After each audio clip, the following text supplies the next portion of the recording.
¿Qué tal, amigos? Tengan todos la mejor de las noches. Bienvenidos a una jornada más de reflexiones y debate.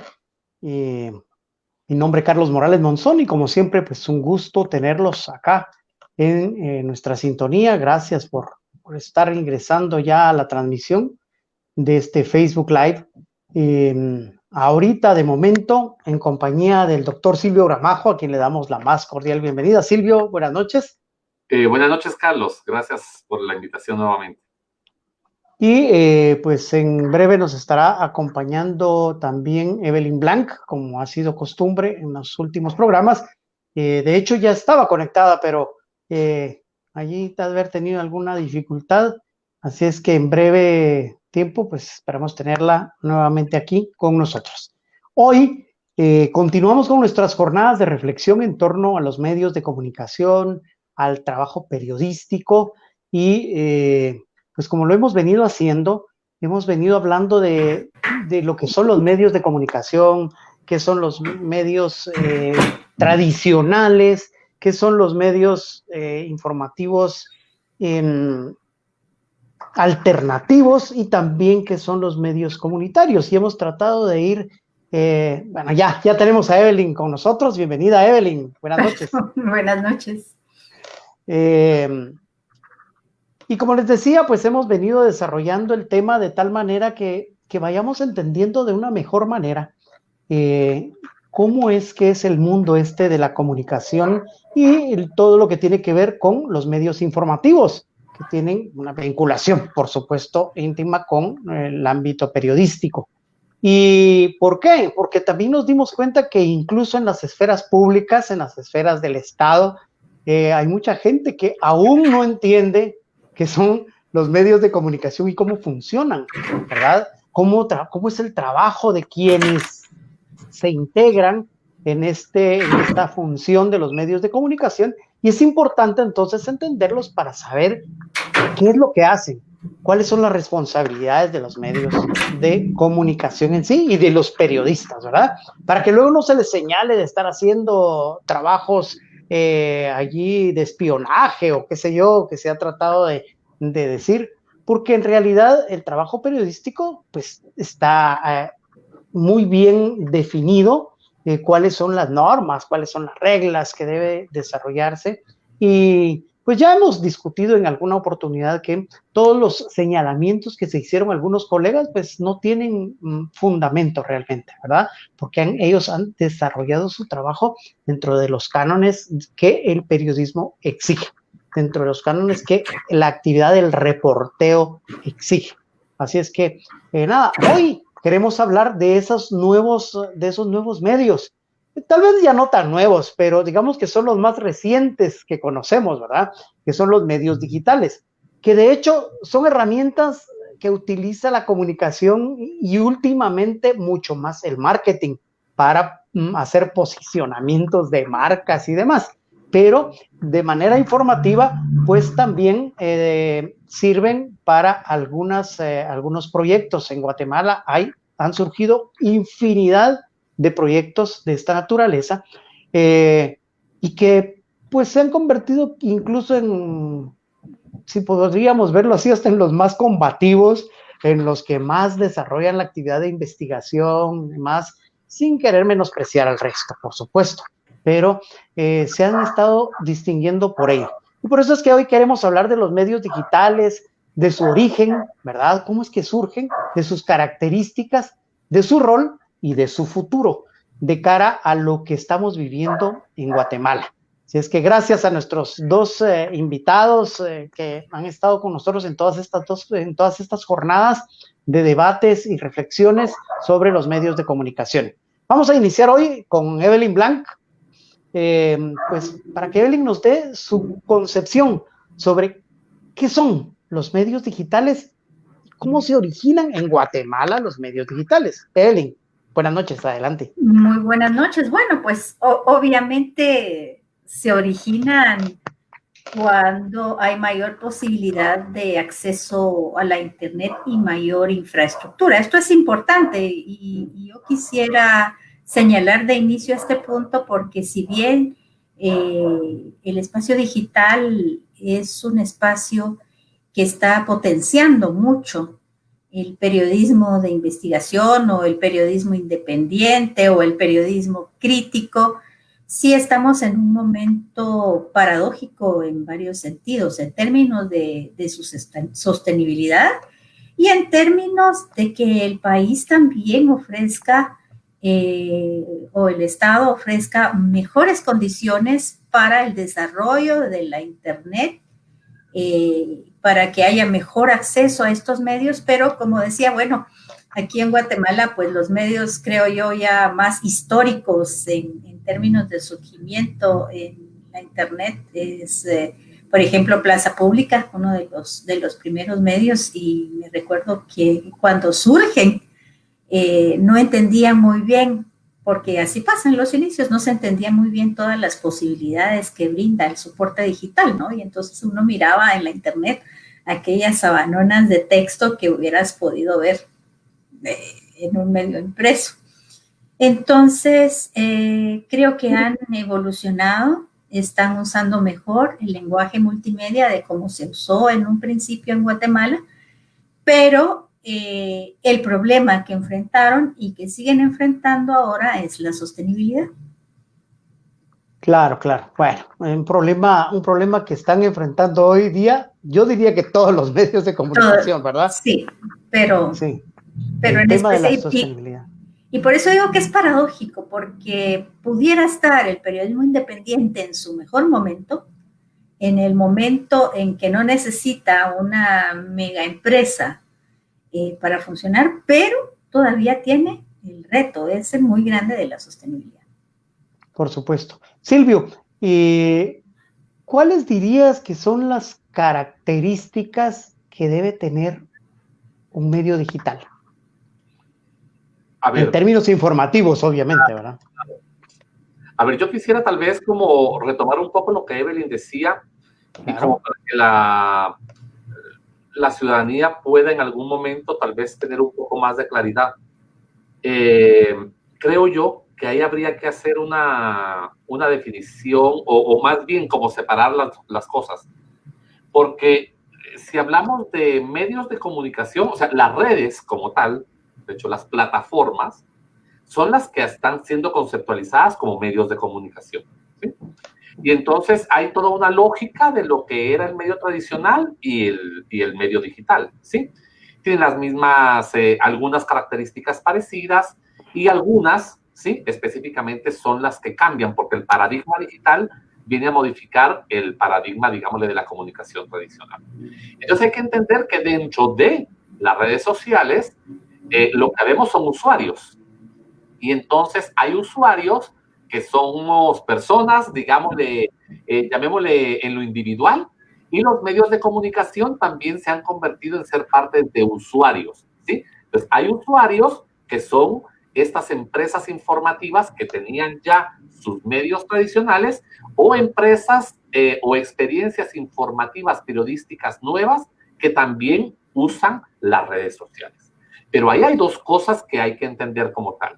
Las características propias de las redes, digámosle, una de las características más importantes es la capacidad multimedia que tienen, digamos. Entonces nos presentan una cantidad de información en diversos formatos, en diversas modalidades, que es muy interesante estudiar y conocer los orígenes, porque en un principio no había eso, no se utilizaba mucho, sino que lo que se hacía era como trasladar el formato tradicional y meterlo en red, digamos, ¿sí? Incluso hasta una separación, creo que esto ya lo habíamos comentado, de la gente que hablaba de que una cosa era periodismo en red y otra cosa era periodismo digital. Entonces el medio que pasaba las cosas era una cosa, pero luego empezó ya el ejercicio periodístico pensado desde los formatos propios de los sistemas digitales. Entonces la multimedialidad que se le llama, digamos, era parte de eso. Luego también está la propia narrativa, porque estos formatos tienen unas formas específicas de cómo, digámosle, promover y poner al público el discurso, ¿sí? Hay palabras propias, están los benditos hashtags, están cosas que para llamar a una cosa y luego para conectarte a otra, ¿sí? Hay toda una serie de cuestiones que que tiene la propia plataforma.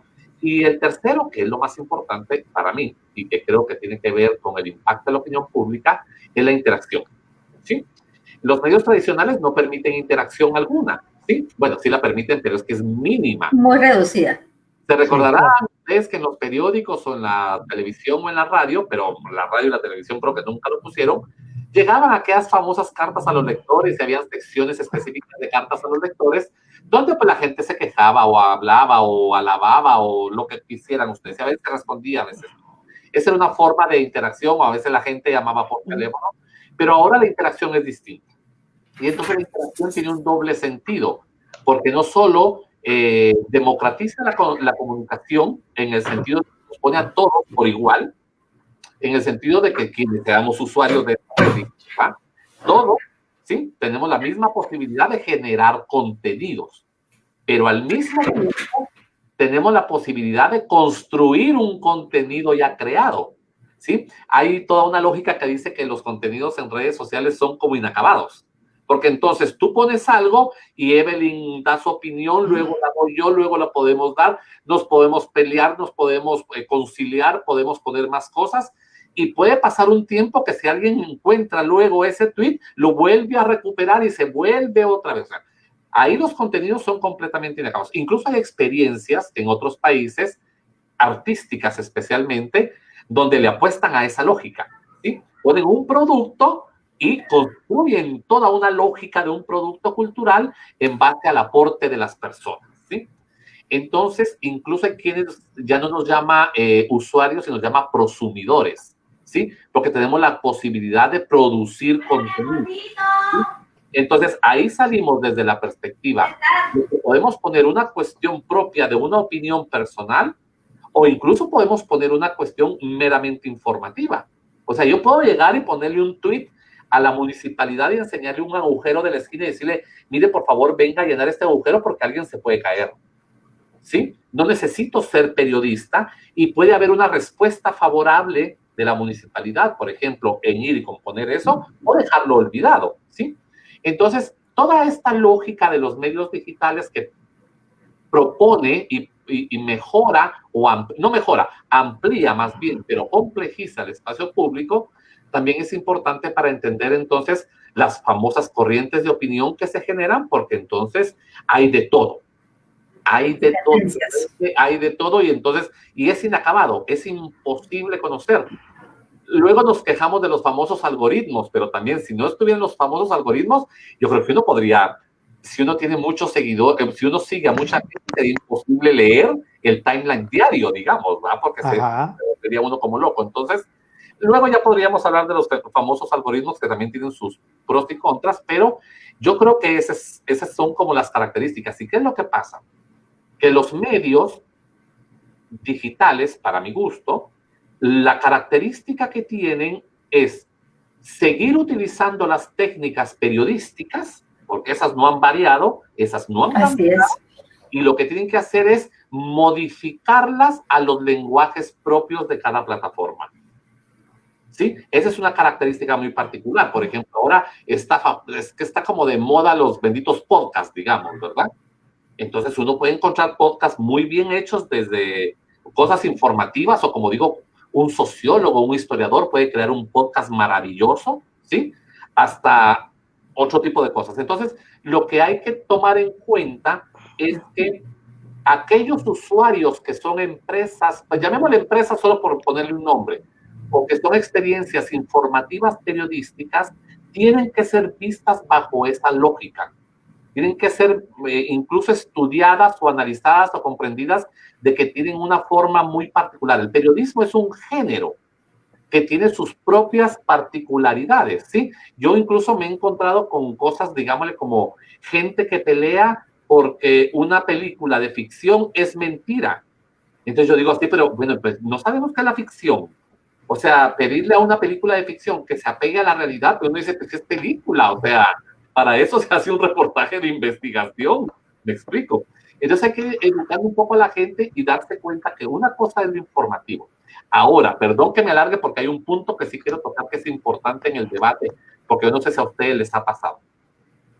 Una cosa es que, por ejemplo, Evelyn Blanc, Carlos Morales, Silvio Ramajo, trabajemos en un medio de comunicación. Tenemos una cuenta oficial del medio. Independientemente de la libertad de expresión y de todo lo que ustedes quieran, pues estamos suscritos del medio. Y el medio nos dará alguna explicación o algún tipo como de libertad y concesiones de qué es lo que vamos a publicar, porque en ese momento, en esa cuenta, estamos representando al medio de comunicación. Pero eso no nos quita la libertad de tener nuestras cuentas propias, ¿sí? Y poder ahí opinar, expresar lo que querramos. Pero hay mucho reclamo en el espacio público porque un periodista en su cuenta personal pone cualquier opinión. Y entonces resulta que yo debería de estar callado porque como soy periodista no debería de opinar. Y uno así como, ¿a cuenta de qué? Yo en mi cuenta del medio, pues evidentemente no opino, ¿sí? Pero en mi cuenta personal tengo todo el derecho de hacerlo. Y ahí es donde se confunden las cosas o se quieren confundir de manera perniciosa, digamos. Pero sí, perdonen que me haya alargado, pero quería dejar clara esa cuestión, excepto que hubiese otra posibilidad de discusión, pero eso a veces pasa y creo que son de las principales características de los medios. Claro. Silvio se refirió mucho digamos, a los roles en el tiempo de cómo jugar lo periodístico dentro de los distintos medios de comunicación y hablaba de las extensiones, quizá. Evelyn, se está jugando ya aprendimos a distinguir eso de las extensiones, porque muchos dicen que en los medios digitales debe serse muy, muy directo, muy preciso para que la gente de verdad capte los mensajes de manera más inmediata, porque no le dedican demasiado tiempo a una lectura. ¿Estamos ya entendiendo eso en Guatemala? Bueno, yo creo que muchísimo más que antes. Aquí hay que diferenciar entre un emprendimiento que está hospedado en alguna empresa, que tiene su hosting, que tiene su página, que tiene muchos recursos, y un periodista o un grupo de periodistas que está colocando su emprendimiento en Facebook, por ejemplo. Entonces, o en Twitter, que también está sucediendo. Entonces, si vemos las publicaciones en Twitter, por ejemplo, no se diferencian mucho de lo que en un inicio se conocía como una noticia muy breve para informar prontamente sobre algo. Ese es el tipo de redacción, ¿verdad? Sí, es casi lo mismo en Facebook. Es casi imposible colocar textos muy largos a menos de que lo enlaces, por supuesto. Entonces, vamos a hablar de los emprendimientos que tienen mayores recursos. Yo creo que aquí se está usando ya este lenguaje multimedia que tiene que combinar el texto con lo audiovisual, con el hiperenlace, ¿verdad? Y yo creo que lo que menos se está usando es el hiperenlace, pero obviamente ya se está haciendo un lenguaje que combina más el texto breve, porque no... A mí, por ejemplo, me cuesta mucho leer textos largos en una computadora con tanta luz. Entonces, pero que ya va complementado con el lenguaje audiovisual, con video, con audio, con gráficos, con fotografías. Creo que en ese sentido se ha avanzado. Ya no vemos aquellos grandes y enormes textos que veíamos en los medios digitales en un inicio y decíamos, pero qué desperdicio de recursos. Creo que lo que menos se está usando es el hiperenlace, que ofrece muy importantes posibilidades de formación de las y los lectores. Claro. En este tema, Silvio, los medios de comunicación, o puede llamarse medio de comunicación a todo este tipo de publicaciones, o hay una diferencia entre lo que Carlos Morales en un espacio muy personal escriba, a que cree realmente una figura en la que va a hablar periodísticamente, ¿verdad? ¿Hay diferencia realmente en eso o a todo le podemos llamar medios de comunicación como tal? No, yo creo que nosotros somos usuarios. Incluso un medio de comunicación que utiliza la red es un usuario. En tal caso, la plataforma es lo que es concebida como el medio de comunicación, la plataforma como tal. Y la plataforma internamente lo que tiene son una gran cantidad de usuarios. Ahora, eso es la diferencia está en el tipo de información que cada uno pone. Y ahí es donde vemos quiénes son verdaderamente medios de comunicación que están en esa plataforma, ¿sí? Son parte de los usuarios, específicamente. Ahora, hay un montón de medios periodísticos que utilizan esas plataformas y cuando uno se mete y los rastrea, realmente no tienen absolutamente nada, ¿sí? Es muy importante, yo creo que a pesar de que pueda ser un poco como clásico o tradicional, yo siempre trato, cuando me aparece una publicación de un medio que yo no conozco, ¿sí? En un tweet o en un post de Facebook, yo trato inmediatamente de buscar quién es, cómo son y dónde surgen. Y resulta que que es como una receta de cocina, ¿sí? Los medios de comunicación normalmente los que se dedican al tema periodístico ponen mucha información de ellos, hay muchas publicaciones, ponen al menos quiénes son o algunas cosas elementales.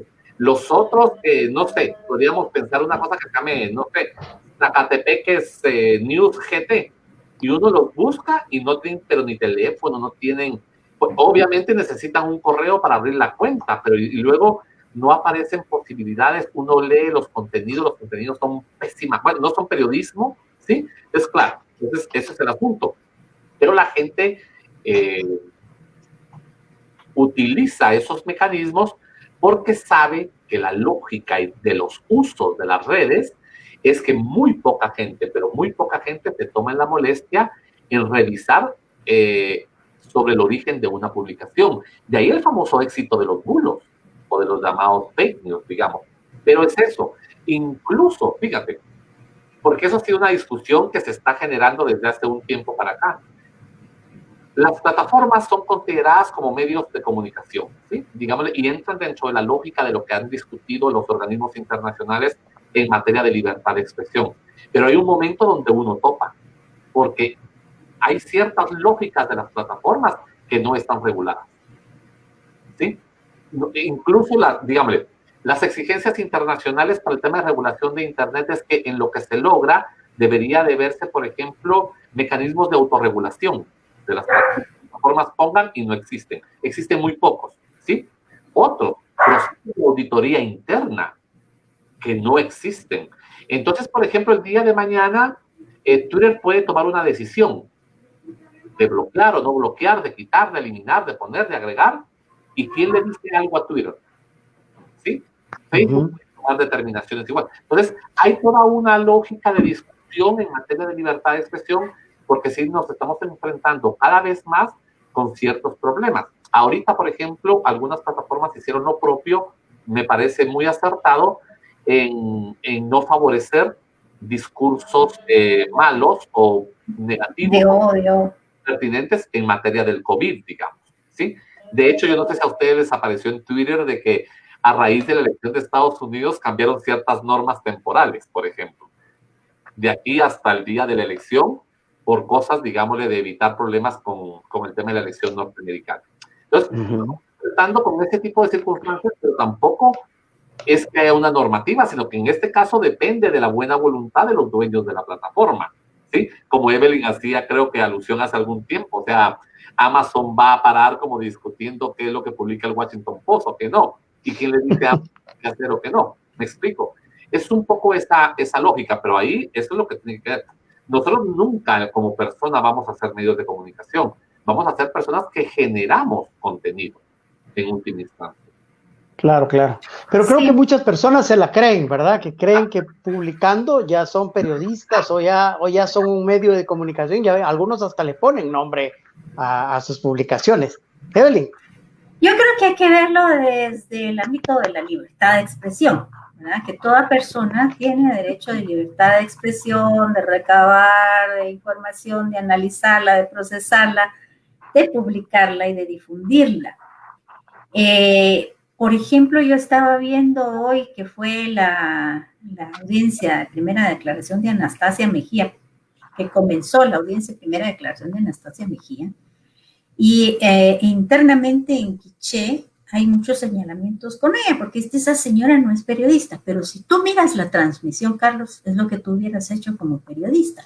Entonces, son discusiones también muy inacabadas y que son importantes de darlas. De lo que yo hablaba, todo el derecho, el ejercicio periodístico es un derecho más allá de las y los periodistas que alguna vez trabajamos en medios o de quienes trabajan en medios establecidos.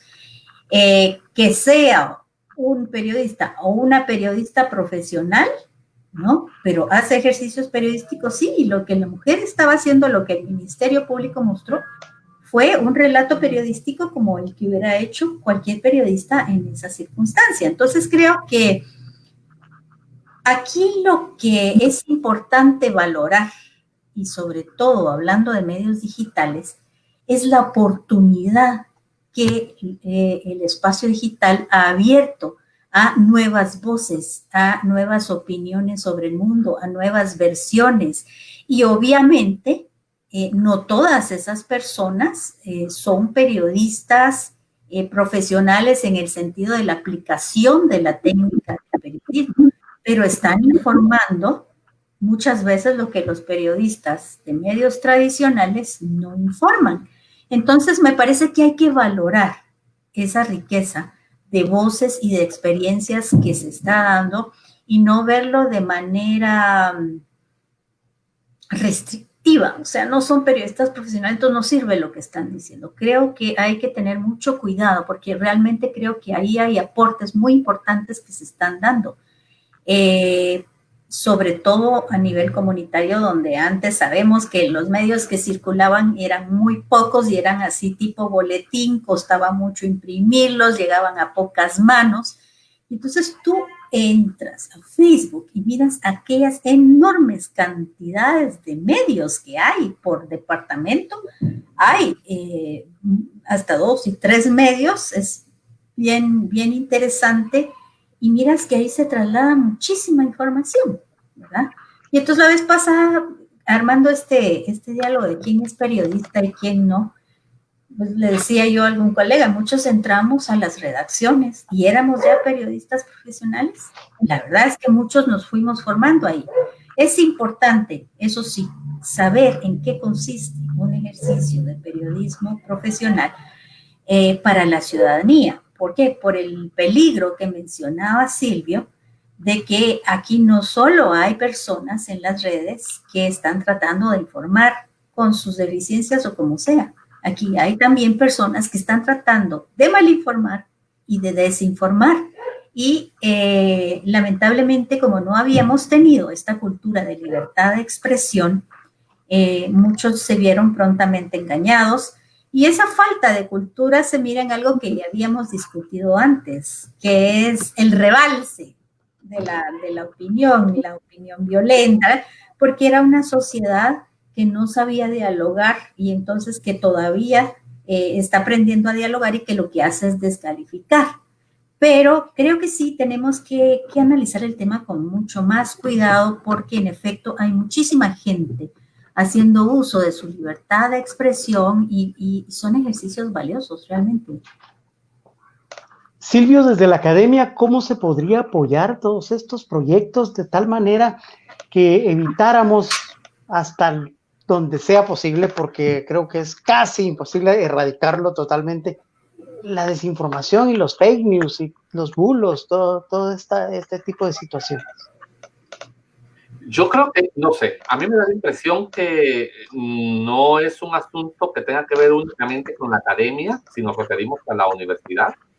Yo creo que debería llegar ya un momento donde se someta a discusión este tipo de temas a nivel educativo, ¿sí? Es preciso ya que los contenidos desde la primaria, ¿sí?, empiecen a generar todo este tipo de alfabetización mediática. A ver, no es posible que se piense que hablar de esto y hablar de los medios sea inapropiado para un niño, pero sí se le entrega al niño un celular y una tablet. Estamos hablando de cierta estructura social, porque evidentemente en nuestro país no a todos los niños se les da un celular o una tablet, digamos, ¿sí? Pero para las personas que sí tienen esa posibilidad o que en el futuro la van a tener, es que es importantísimo que desde que uno es niño comprenda la amplitud y la complejidad de estos temas y la importancia de la comunicación. Bueno, dejemos porque eso pasaría por un pleito y ya saben ustedes cómo funcionan nuestras oficinas gubernamentales en materia educativa. ¿Quiénes están atrás de esas oficinas donde se ven los contenidos de los libros? ¿Sí? Porque ahí hay, como bien diría un sociólogo, ahí hay toda una serie de sectas oscuras, ¿sí? Y opacas y poco transparentes que tienen a su gente puesta ahí para que ciertos temas no pasen. Bueno, pero en las universidades, donde dependen de una discusión de propias, digámosle, yo no sé exactamente, porque no soy de San Carlos, cómo funcionan ciertas lógicas, pero asumo que ciertos cambios curriculares se pueden hacer si verdaderamente los consejos de las decanaturas o los consejos de las facultades empiezan a generar y anunciar en las privadas también. O sea, depende no de grandes decisiones, y el tema de la alfabetización mediática es que no debería de ser un tema de los comunicadores, debería de ser un tema que tienen, o sea, a ver, en este momento, ¿por qué puede ser más importante una clase de historia, ¿sí?, que una clase de alfabetización mediática? ¿Sí? O de introducción al estudio socioeconómico de Guatemala. Si todos nos vamos a las universidades, tanto la pública como las privadas, normalmente vamos a tener un 30 o 40% de clases generales que supuestamente están creadas para formar a la persona, ¿sí?, de una manera un poco más integral. Es que no pretender que la gente se forme en estos temas, que además son su herramienta, por ejemplo, en las privadas. Yo no creo que en Guatemala, a estas alturas del partido, debe ser muy poca, pero poquísima, el estudiante de universidad privada, ¿sí?, que no tiene acceso a Internet, ¿sí? Y utiliza el Internet ya como una herramienta de trabajo, como una herramienta de sobrevivencia de manera laboral. Y entonces no pensar en alfabetizar a las personas en este sentido es verdaderamente estar completamente desfasado. A mí alguien me decía de una carrera de veterinaria, es que a nosotros no nos sirve. Ah, bueno, le dije, y al rato le dije, mira, ¿y cómo es que pueden ustedes conocer los distintos tipos del ganado vacuno? ¿Y qué fue lo que hizo? Me sacó el celular y me empezó a poner unas fotos de las vacas, de las distintas vacas que había, y me las enseñó. Le dije, ¿y no que no utilizan el celular, pues? Entonces, como que cayó en cuenta, ¿va? Entonces, creo yo que hay que empezar desde lo primario, ¿sí? Los famosos proyectos de vida, de tanto bachiller que hay en este país, o de los de último año de secundaria. ¿Por qué no hacen trabajos específicamente para entender este tema? Vean la cantidad de problemas que la gente de cierta edad enfrenta por cuestiones de que se les va de las manos algún tipo de publicaciones, engaños, secuestros, etcétera, etcétera, etcétera, etcétera. Entonces, es un asunto de alarma. Lo que pasa que hay gente que ve que el tema del Internet es como del demonio. ¿Se recuerdan ustedes hace 40 años cuando empezó la televisión? La gente pero pegaba gritos, te decía que no, que a saber qué iba a pasar, porque lo que pasaba en la televisión era terrible. No pasa nada, o sea. Pero bueno, yo sí pienso, y entonces la academia puede aportar muchísimo, porque la academia incluso puede, y con esto termino, la academia puede discutir estos elementos mínimos que tiene para que el Ministerio de Educación los introduzca, porque todas las universidades prácticamente tienen carreras de educación. Pueden hacer un planteamiento al ministerio para que el ministerio tenga todos los contenidos mínimos necesarios para poder generar un cambio en el CNB.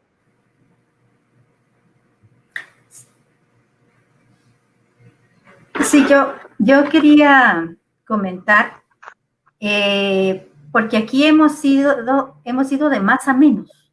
O sea, aquí en las escuelas públicas se hacían periódicos murales por muchos años, porque el tema de la alfabetización mediática no está relacionado directamente al surgimiento del espacio digitalizado, sino está relacionado a los medios. Entonces,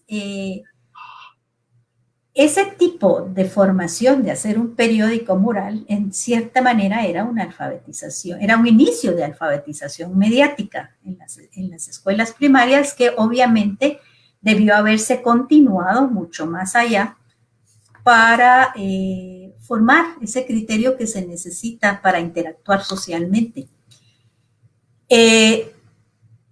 Nosotros como Civitas hicimos, la Claudita Navas, casi 45 talleres de periodismo escolar en las escuelas, y se entregaron manuales. Fue un ejercicio muy, muy, muy bonito, y tú mirabas las ganas de los güiros y las güiras de comunicar, y hasta cierto punto fue escalofriante porque nos topamos con una denuncia de un caso de abuso.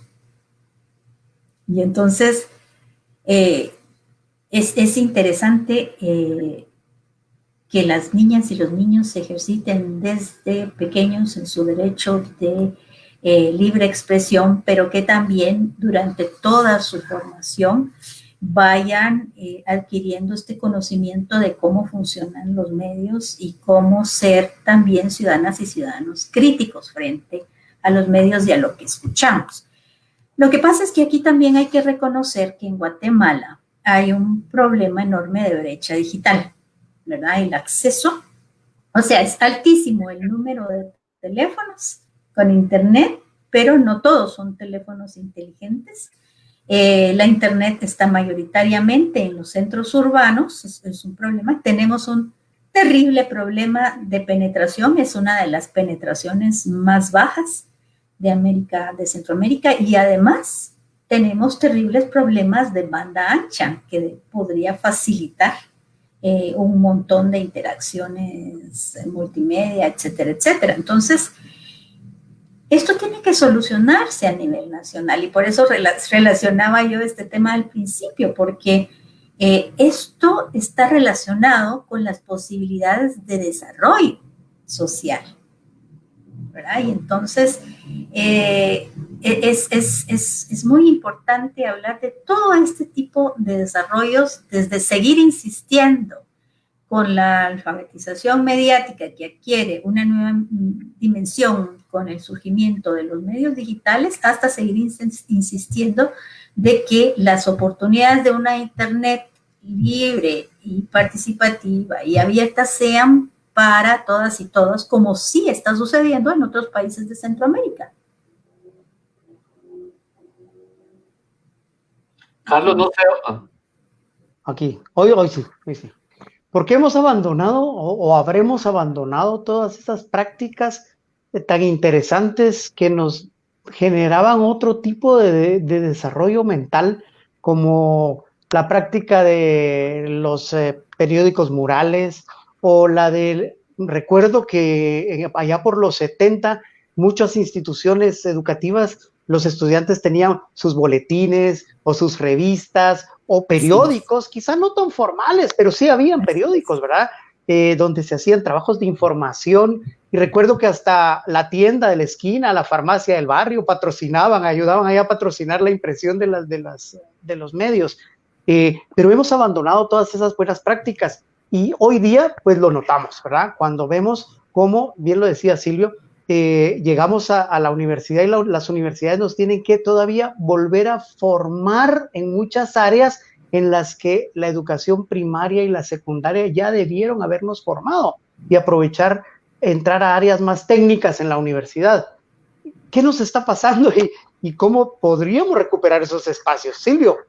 Es que yo creo que aquí yo me atrevería a aventurar una hipótesis. Por lo que yo he visto, un poco cercano a temas, digámosle, de la academia, y creo que ha habido muchos cambios curriculares de paradigmas en la educación guatemalteca, ¿sí? Se está tratando cada vez más de abandonar el tema, digámosle, de la clase presencial, y entrar a un tema de una educación más participativa y bla, bla. Los que son educadores saben más que eso. Y a mí siempre me ha dado la impresión que una vez se cambian de cierto tipo de experiencias o de paradigmas educativos, botan todo lo anterior, ¿sí? Entonces, por ejemplo, si hacer un mural, si hacer un periódico, si hacer una revista o una experiencia comunicativa no se logra entender dentro de cómo podría funcionar dentro del nuevo paradigma, entonces se abandona. Pero no se dan cuenta, digámosle, de lo educativo. Porque en el fondo, y es algo que hemos discutido acá, y Evelyn lo ha dicho reiteradas veces, es que estamos hablando de un derecho, ¿sí? No solo estamos hablando que la persona se ejercite, porque ahí hay... Lo que pasa es que los profesores a veces no entendemos las cosas o no queremos comprenderlas, pero ahí hay capacidad de reflexión, capacidad de análisis, capacidad de redacción, ¿sí? El alumno cuando se mete a este tipo de experiencias pone en práctica muchísimas habilidades y puede desarrollar muchas destrezas, ¿sí? Y entonces yo creo que no solo desde esa perspectiva que es educativo, sino que también la educación tiene que venir y privilegiar algo que en este país es visto como un privilegio, valga la redundancia, que es el derecho a la información. Y es un derecho, ¿sí? Y tenemos que ejercerlo de diversas formas, ¿sí?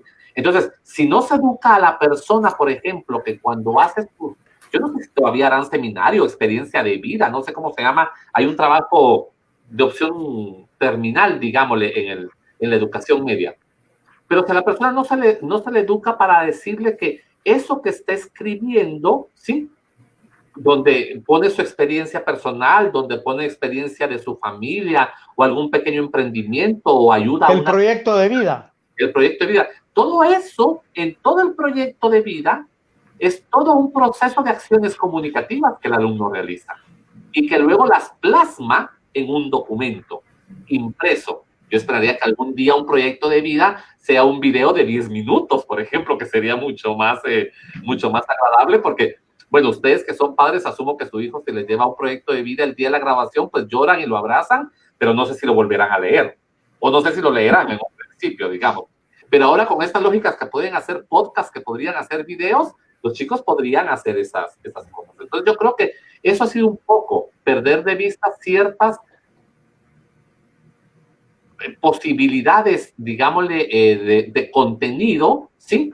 Incluso, Carlos, yo creo que en Guatemala también hay una lógica de meternos más a esta cuestión más como práctica, de que contenidos que supuestamente nos van a servir como para la vida diaria, como para la vida, pero entendiendo la vida diaria como la vida productiva, lo que nos da dinero, lo que nos da posibilidades de sostenernos, y no entender que en la vida práctica y en la vida cotidiana, sí, hay acciones de comunicación. Entonces, eso se ve con desdén. Esa es una hipótesis que yo tengo, digamos.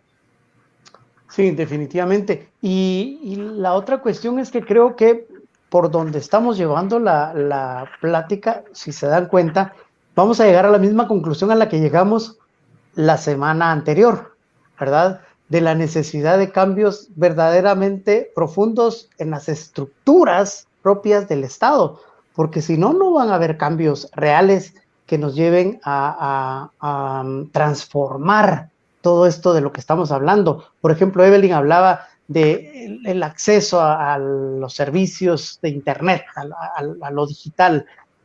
En otros países ya están hablando de la 5G, y en Guatemala no hemos llegado, pero ni al 4G, porque las discusiones políticas no lo han permitido. Hay una discusión ahí entre los partidos, entre los empresarios, entre grupos, tanques de pensamiento que se están peleando que el 4G sea de acceso realmente democrático, dicen, o sea, que lo podamos usar todos y que no se lo apropie una sola compañía para que después le exploten y no podamos entrar a ella, ¿verdad? Total, es una cuestión bastante complicada. Ahora, pero ven, no sé si Evelyn estará de acuerdo conmigo, pero tenemos que llegar como que a la misma conclusión de esos cambios profundos en las estructuras del Estado. Evelyn. Mira, hay un sociólogo francés y a mí me impactó mucho este párrafo cuando lo leí, que decía que las instituciones se expresan de dos maneras. Una en su forma física y otra en la mente de las personas, en la supraestructura. O sea, ¿qué estaba diciendo él? Que las instituciones que tenemos ahora son reflejo de cómo pensamos como sociedad. Y eso se llama subdesarrollo. Y a veces es doloroso admitirlo, pero somos una sociedad desarrollada y el subdesarrollo no está allá afuera en mi escritorio, está aquí adentro. ¿Por qué somos una sociedad desarrollada? Falta de calidad educativa, poderes abusivos, corrupción, oportunismo político y pare de contar. Entonces, si alguna ventaja tiene el surgimiento del espacio digital es la posibilidad de, como ciudadanía, ir debatiendo, ir creciendo, ir informándonos. Todas esas oportunidades que durante mucho tiempo nos fueron negadas, por lo menos quienes tenemos internet en el país. Perdona, fíjate que sí. a mí no sé si se dieron cuenta, pero a mí me sacó el internet un momento y entonces me un poco de la plática, pero a mí me parece importante, yo creo, retomar una idea respecto a lo que decías de los cambios estructurales. Yo creo que lo que yo echo de menos y me parece una agenda pendiente es la discusión pública y lo más amplia posible que pueda ser sobre cómo dotar al Estado de una política de comunicación. ¿Sí? Yo creo que hay como una especie de visión acotada o miope, porque cuando se habla de política de comunicación normalmente se piensa en la lógica de la comunicación política, en la lógica de dar a conocer al Congreso o al Ejecutivo o lo que quieras, ¿sí? Es toda la lógica, digámosle, de comunicación institucional. Pero cuando yo hablo de una política de comunicación desde el Estado, justamente lo que tiene que ver son todas estas bases horizontales que están relacionadas con la garantía y el ejercicio de los derechos humanos que relacionan al Estado, a la sociedad y a la comunicación y a la información. Entonces, por ejemplo, que el Estado, el hecho de tener más o menos acceso al Internet es un tema de una política comunicativa, ¿sí? El tema de mejorar la regulación de contenidos, ¿sí? Que eso generaría prácticamente un golpe de Estado en este país, porque saltarían inmediatamente todos, porque pensarían que nos volvimos Venezuela o Bolivia o cosas de esas. Entonces, eso también es parte de una política de comunicación. El hecho de la distribución de la publicidad oficial integra una política de comunicación. Y así nos podemos ir viendo todo, ¿sí? Entonces, nadie habla de eso. Ningún político habla de eso. Y yo creo que incluso a mí me da la impresión, y espero no equivocarme, la academia tampoco. O sea, yo no he visto acá, puede ser que alguien haya hecho alguna investigación o alguna tesis por ahí que plantee la posibilidad de políticas de comunicación, pero no hay. Entonces, todo lo que hablamos de cambio pareciera ser que son como cambios independientes que al final van a parar bajo una lógica donde nosotros supuestamente no podríamos ver. Pero en el momento que se discuta una política de comunicación o que se ponga en debate la política y los actores políticos, ¿sí?, estén interesados en eso, pueden encontrar una base para luego saber entonces que si la 4G, que si la 5G, que si programa de protección a periodistas, y un montón de cosas más que entran.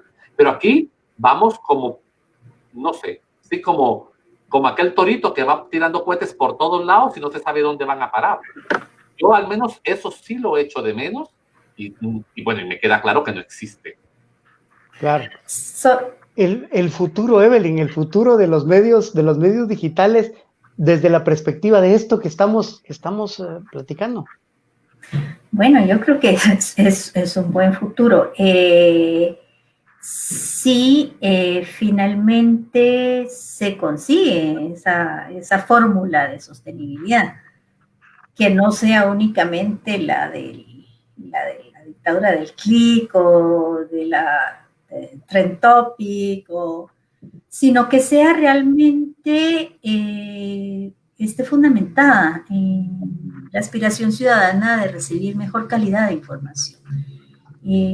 Lo que pasa es que ahorita estamos en este momento terrible donde los medios digitales que están trasladando ese periodismo independiente no encuentran una forma de sostenibilidad que les permita trabajar tranquilos, pero también los medios tradicionales están siendo severamente afectados. Entonces tenemos una crisis muy seria ahorita, a futuro, porque, no solo presente, sino futura, porque mientras un modelo está cayendo, otro está surgiendo todavía sin muchos visos de, bueno, ¿cómo vamos a hacer que la sociedad comprenda que hay que sostener este modelo de medios independientes y darle tranquilidad a la prensa profesional o a la prensa o al ejercicio periodístico que se hace desde la ciudadanía, desde donde sea? ¿Cómo le vamos a dar oportunidad de sostenerse y trabajar con tranquilidad y desarrollarse? Este es un momento complicado y se requeriría de mucha de esa acción que menciona Silvio. Y yo me reía un poco cuando él mencionaba que no lo miraba en la academia, porque nosotros tuvimos nuestras experiencias trabajando también con la academia, y me recuerdo de dos cosas que son chistosas, pero también son trágicas. Una de ellas es cuando se enviaba, en una escuela de comunicación, se enviaba a un chico a un encuentro de universitarios que producían revistas y se le decía, ay, qué bueno, usted va a ir a esto, y el chico se levanta sumamente ofendido y dice, bueno, entonces hagamos la revista. Se le enviaba y no había revista en la escuela. Otro fue en una universidad privada cuando propusimos hacer unas jornadas académicas, tal vez Silvia se recuerda, que se llamaban Medios a Medias, que era discutir precisamente el rol de los medios de cara a los derechos humanos, porque la materia prima de la información es la democracia, se dice. Y entonces uno de esos directores nos dijo, no, ustedes son comunistas. Y no se hizo en esa universidad, y fue una jornada muy bonita, se hizo en otras 4. Pero yo creo que iniciativas de ese tipo solo las he visto un poco en Landívar, después que nosotros iniciamos las jornadas de comunicación. Y no sé si las siguieron, y me parece haber visto todavía un par de años hace una iniciativa. Pero sí, hace falta mucha iniciativa, y el asunto es dónde están tus nortes como sociedad. Sigue los planteamientos ideológicos o estas diferencias ideológicas están frenando nuestro desarrollo, Silvio. No, es miopía mental y haraganería, ¿sí? Porque finalmente yo no sé si en otras áreas, digámosle, de conocimiento u otras profesiones, pero, digámosle, yo sí considero que en materia, digámosle, de lo que estamos hablando, las universidades pueden dotar de conocimiento los planteamientos mínimos de una política, sin duda alguna. O sea, yo no sé si se puede hablar de políticas de otro tipo de profesiones, digámosle, y si las universidades podrían ayudar en esas profesiones, pero yo sin duda, al menos en Guatemala, en muchos países del mundo, las universidades sí podrían dotar de conocimiento teórico y doctrinal los fundamentos básicos de una política. Y en otros países se hace, Colombia. Sí. Y porque incluso si en otros países lo hacen y están, ¿cómo se llama?, incluidos asociaciones gremiales o periodistas y todo eso, es gente que viene y que lo conoció en sus propias universidades, porque las universidades se han posicionado, a ver, la universidad es una élite, como gremio, digámosle, como campus, ¿sí? La universidad es una élite. Y entonces posicionarse en el espacio público de la discusión, además de que si quieren dar opinión o que no den opinión, porque eso ya depende de cada universidad, pero lo menos que pueden hacer es generar conocimiento duro, ¿sí?, básico para las discusiones de este tipo de circunstancias. Y sin duda yo creo que es eso. Entonces, los directores de las carreras que no quieren echarle a esto por prejuicios ideológicos, yo creo que es por falta de conocimiento. Es falta de conocimiento. ¿Por dónde debemos entonces encaminarnos para mejorar los contenidos en los medios digitales y lograr que sean más profundos, que haya menos fake news, que haya menos bulos, ¿verdad? Y que logremos de verdad ser medios de beneficio para toda la sociedad, porque al final de cuentas eso es lo que se esperaría, ¿verdad? Evelyn. Bueno, sí, yo no creo que vayan a desaparecer las fake news, o sea, no creo que vayan a desaparecer los net centers, pero sí hay que formar una ciudadanía crítica, eso sí, ¿verdad? Porque, como te digo, en la internet ahí cabe todo el mundo, haciendo lo que tiene que hacer. ¿Y por qué no lo va a hacer si no tiene restricciones?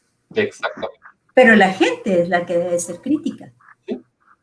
Porque si te das cuenta, digámosle, y eso sería interesante analizarlo, pero yo estoy casi seguro, tal vez casi, de que todos los bulos que encuentras en Internet, ninguno, ¿sí?, lo genera un medio de comunicación serio, ¿sí? Que se precie de ser serio, ninguno lo genera un medio de comunicación, ¿sí? Ahora que si quien lo generó, como te decía yo, dice Zacatepec es News, ¿quién será? Eso no es un medio de comunicación, ¿sí? Entonces, aquí el tema de los bulos pasa especialmente por la capacidad del usuario de revisar la información. Pero los medios, por la lógica propia de cómo generan la información periodística, en tal caso a veces ellos pueden generar alguna noticia inexacta o incompleta, pero la lógica de las características de un bulo, eso no lo he visto en Guatemala, que Guatevisión o Prensa Libre, no.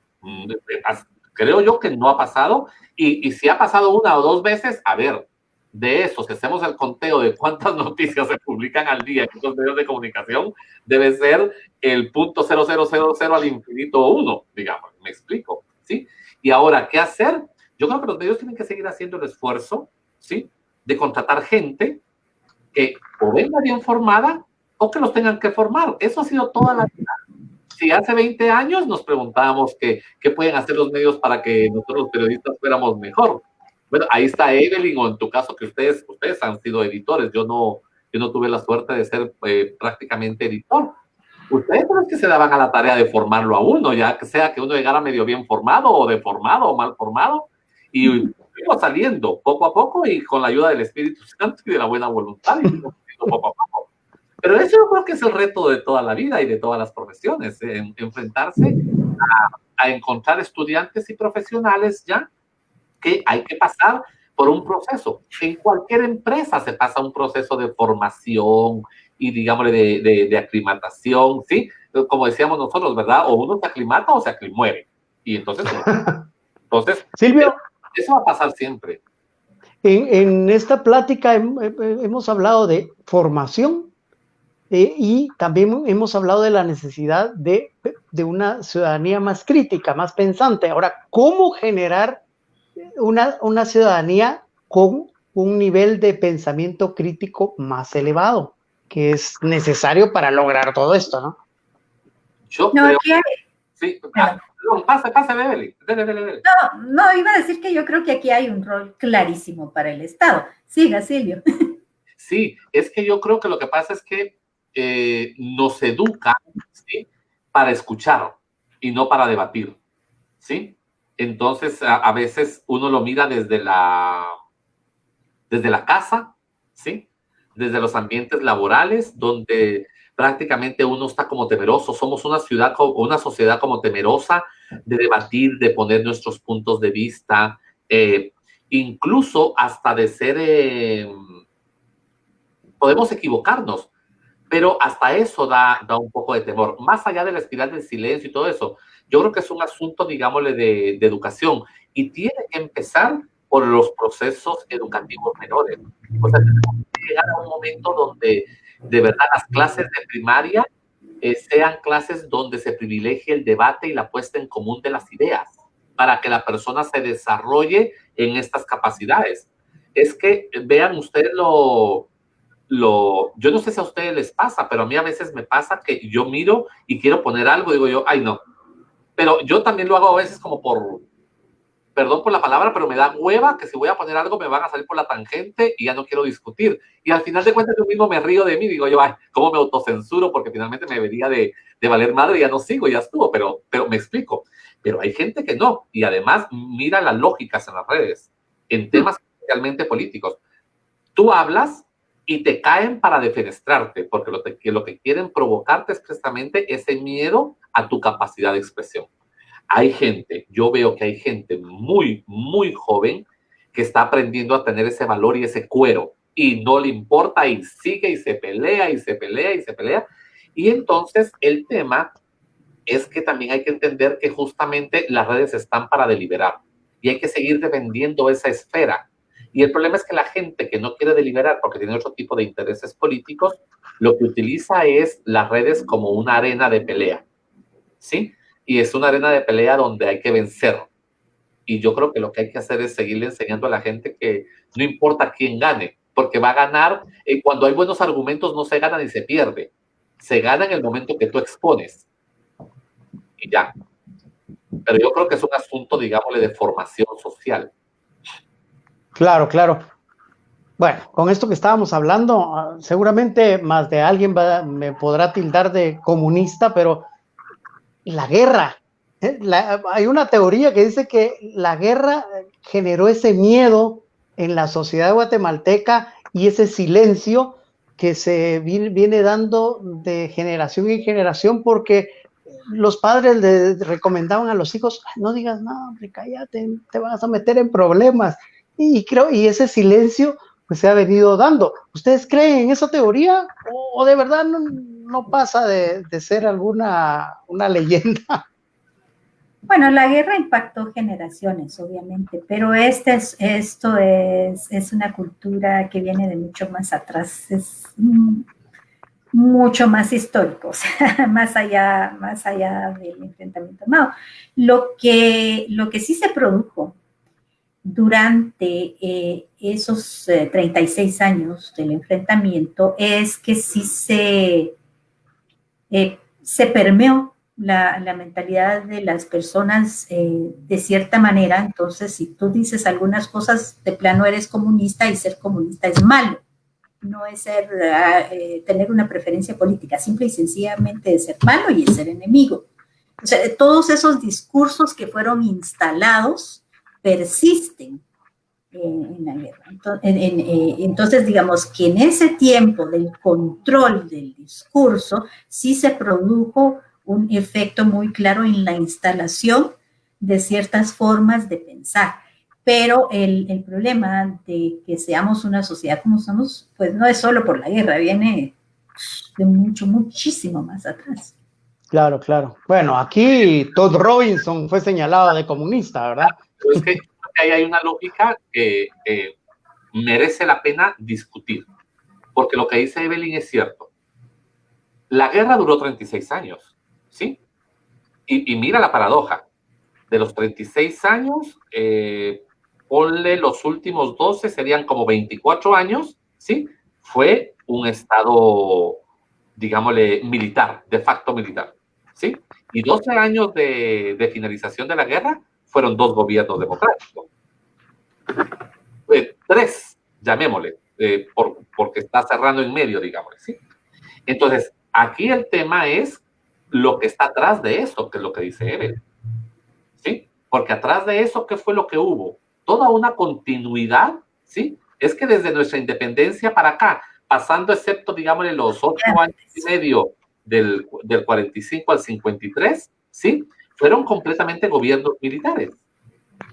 Y si eran gobiernos civiles de fachada, ¿sí? Con impronta militar, ¿sí? ¿Y cuál es la lógica que se privilegia en ese sistema? Pues el silencio, el autoritarismo, el no respeto a las libertades, ¿sí? Y eso se imprime en la institucionalidad pública. El Estado se crea y se construye y se constitucionaliza bajo esas premisas. Porque es lo que tenemos en la cabeza. Y entonces, claro, entonces uno lo ve, digámosle, en la forma de cómo fue creada las tramas educativas, los libros de textos, la historia oficial que supuestamente estudiamos nosotros, ¿sí? Entonces, eso tiene un valor fuerte en la constitución, digámosle, de la sociedad, porque la sociedad hasta este momento tiene todavía profundas raíces. Yo creo que en algún momento lo comentaba, que en el momento de la transición no todos los actores fueron democráticos. Muchos de estos actores transitaron a la democracia porque se vieron obligados y se reciclaron. Y en el momento que pueden, resurgen con el tono autoritario. Yo creo, yo apostaría que tal vez dentro de unas 2 o 3 generaciones, esta gente joven que le está encontrando el valor a la lógica de comunicarse por estas vías, probablemente ellos eduquen a sus hijos bajo otras lógicas. Pero nosotros fuimos educados bajo la lógica de que cállese y no hable en la mesa, ¿sí? Y mucho menos pregunte o conteste, porque le volteaban a uno la cara por contestar, le decían a uno, ¿va? Le decían, chopa cojo, le decían, usted no está para hablar. ¿Sí? Esa es una forma, digámosle, de educar a la gente que genera una impronta que luego, ¿qué hace uno? Transmitirla a las nuevas generaciones.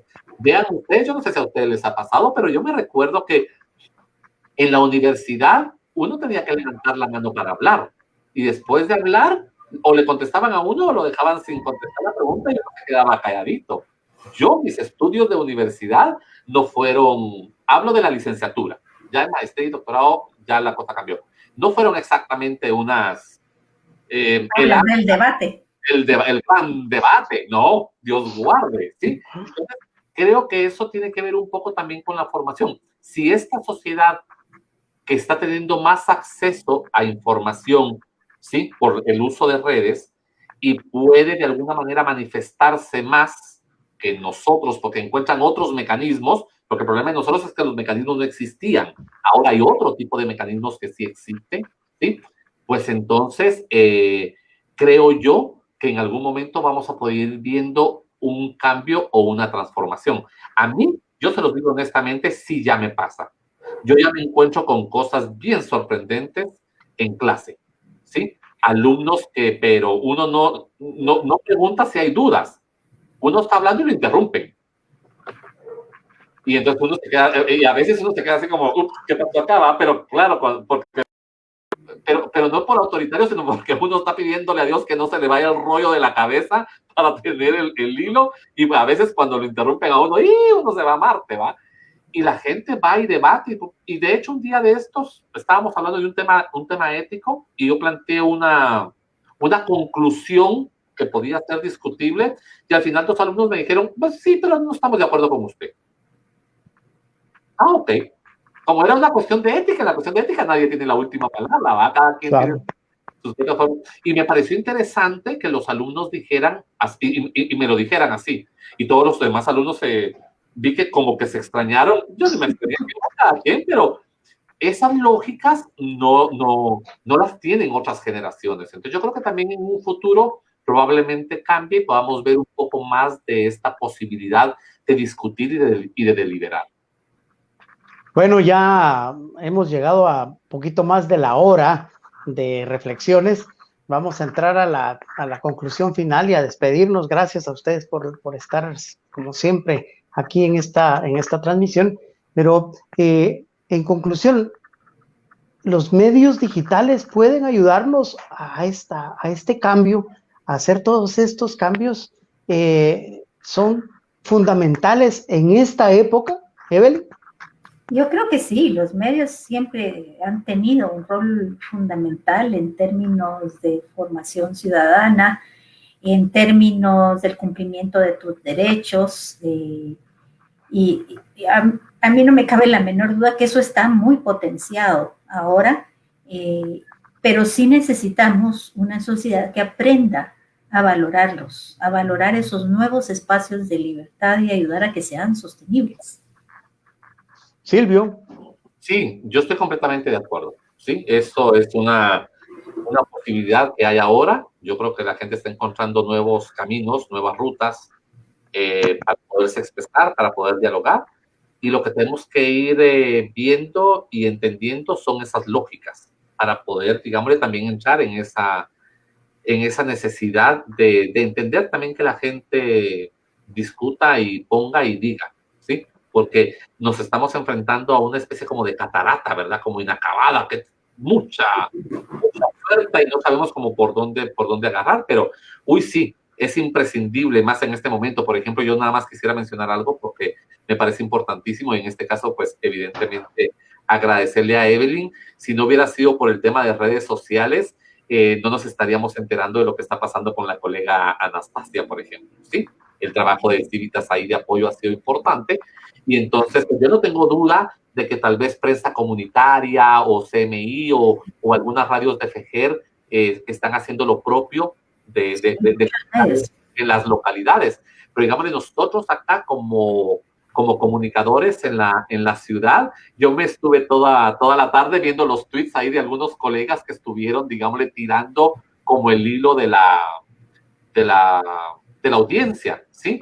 Entonces, el acercamiento que las redes nos generan a momentos o a noticias en latitudes distantes es importantísimo.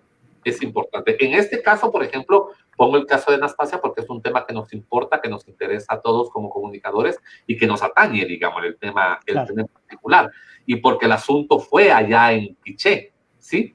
Porque si hubiera sido aquí, tal vez hubiera sido un poco más fácil que uno se moviera a las cercanías de torre de tribunales, una cosa así, pero aún con las circunstancias es un poco difícil, pero al menos mantenernos enterados, pues ha sido por redes. Yo especialmente lo leí en Agencia Ocote. Creo que, no sé si Ángel Mazario estuvo reporteando allá y llevaba todo un hilo bastante cronológico de cómo iban pasando las cosas. Pero luego empecé a ver un montón de colegas que empezaron a dar información respecto al desarrollo de la audiencia. Entonces es importante, yo creo, por esta forma de acercarnos y que nos permite enterarnos.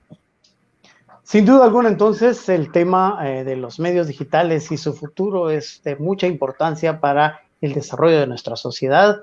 Le tenemos que poner mucha atención y precisamente por ello, el próximo miércoles que finalizamos esta jornada de discusiones sobre el tema específico, esto no quiere decir que vamos a dejar de hablar en otras transmisiones, otros días, sobre otros temas, pero sobre este que hemos venido desarrollando, pues, la próxima semana concluimos. Les damos gracias a todos los que les han dado seguimiento y los invitamos, por supuesto, a acompañarnos en esa última jornada donde trataremos de abordar el tema de las redes sociales. Y ya Silvio le dio un refilón allí a lo de las redes sociales al hablar de que son espacios para deliberar, importantes para la deliberación y que debemos aprovechar y no para convertirlos en lo que pareciera que se están convirtiendo, o algunos les dan ese camino, que es la de una arena romana para devastarse ahí, volarse cabezas y demás, ¿verdad? No, es para la deliberación, y la deliberación implica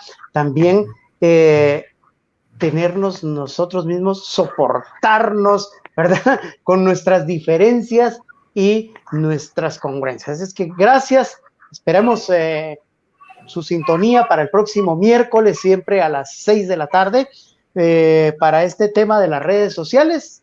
Mi nombre es Carlos Morales Monzón. Como siempre, gracias a Evelyn Blanc, gracias al doctor Silvio Gramajo por haber estado con nosotros en esta jornada de reflexiones, y a ustedes, por supuesto, gracias por haber estado en nuestra sintonía. Evelyn, buenas noches. Silvio, buenas noches. Buenas noches, Silvio. Buenas noches, Carlos. Hasta el próximo miércoles.